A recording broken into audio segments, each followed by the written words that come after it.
Breaking news చూస్తున్నాం. Telangana CM Revanth Reddy ఇవాళ ఢిల్లీ వెళ్లనున్నారు. ఉదయం 9 గంటలకు ఆయన హైదరాబాద్ నుంచి బయలుదేరతారని తెలిసింది. నిన్న పొలిటికల్ అఫైర్స్ కమిటీ తీసుకున్న నిర్ణయాలపై ఇవాళ హైకమాండ్ పెద్దలతో చర్చించబోతున్నారు. అలాగే ఈ 10 రోజుల ప్రభుత్వ పాలన ఎలా ఉందో చెప్పబోతున్నారు. ఇక కీలకమైన మంత్రివర్గ విస్తరణపై చర్చించబోతున్నట్లు తెలిసింది. రేపటి నుంచి 22 వరకు జరిగే అసెంబ్లీ సమావేశాల తర్వాత ఈ నెల 24న లేదా 25న కేబినెట్ విస్తరణ ఉండొచ్చని ప్రచారం జరుగుతోంది. దానిపై కాంగ్రెస్ అగ్రనేత సోనియా గాంధీ, సీనియర్ నేతలు రాహుల్ గాంధీ, ఏఐసీసీ అధ్యక్షులు మల్లికార్జున ఖర్గే, కేసీ వేణుగోపాల్ ఇతరులతో చర్చిస్తారని తెలుస్తోంది.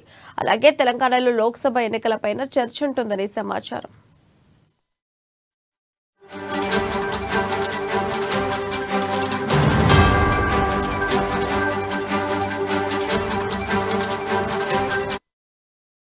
ప్రధానంగా 6 మంత్రి పదవుల పంపకంపై చర్చ సాగుతుందని తెలుస్తోంది. అలాగే నామినేటెడ్ పదవుల భర్తీ అంశం కూడా చర్చిస్తారని టాక్ వినిపిస్తోంది. ప్రస్తుతం రేవంత్ రెడ్డి మంత్రి మండలిలో 11 మంది మంత్రులున్నారు. మిగతా మంత్రి పదవులపై ఢిల్లీ పెద్దలు గ్రీన్ సిగ్నల్ ఇవ్వాల్సింది. అయితే సీఎం రేవంత్ రెడ్డి ఇవాళ రాత్రికి తిరిగి హైదరాబాద్ వచ్చేస్తారు. ఒక్క రోజులోనే చర్చలన్నీ ముగియనున్నాయి. ఈసారి గెలిచిన నేతలకే కాకుండా ఎన్నికల్లో ఓడిపోయిన వారికి కూడా ప్రాధాన్యం ఇస్తారని తెలుస్తోంది. నాంపల్లిలో ఫిరోజ్ ఖాన్, నిజామాబాద్ లో షబీర్ అలీ వంటి వారికి ప్రాధాన్యం ఉంటుందని తెలుస్తోంది. తద్వారా మైనారిటీలకు పార్టీ మరింత దగ్గరవుతుందనే అంచనాలో ఉన్నట్లు తెలుస్తోంది. అయితే ఆశావహుల సంఖ్య మాత్రం ఎక్కువగానే ఉంది.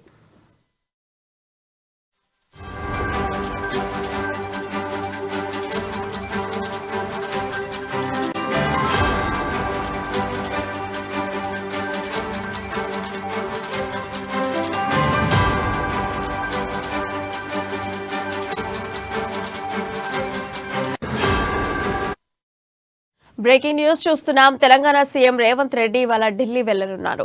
ఉదయం 9 గంటలకు ఆయన హైదరాబాద్ నుంచి బయలుదేరతారని తెలిసింది. నిన్న పొలిటికల్ అఫైర్స్ కమిటీ తీసుకున్న నిర్ణయాలపై ఇవాళ హైకమాండ్ పెద్దలతో చర్చించబోతున్నారు. అలాగే ఈ 10 రోజుల ప్రభుత్వ పాలన ఎలా ఉందో చెప్పబోతున్నారు. ఇక కీలకమైన మంత్రివర్గ విస్తరణపై చర్చించబోతున్నట్లు తెలిసింది. రేపటి నుండి 22 వరకు జరిగే అసెంబ్లీ సమావేశాల తర్వాత ఈ నెల 24న లేదా 25న కేబినెట్ విస్తరణ ఉండొచ్చని ప్రచారం జరుగుతోంది.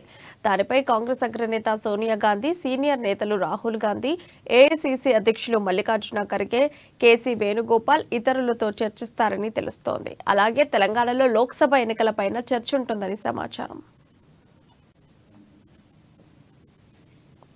ప్రధానంగా 6 మంత్రి పదవుల పంపకంపై చర్చ సాగుతుందని తెలుస్తోంది.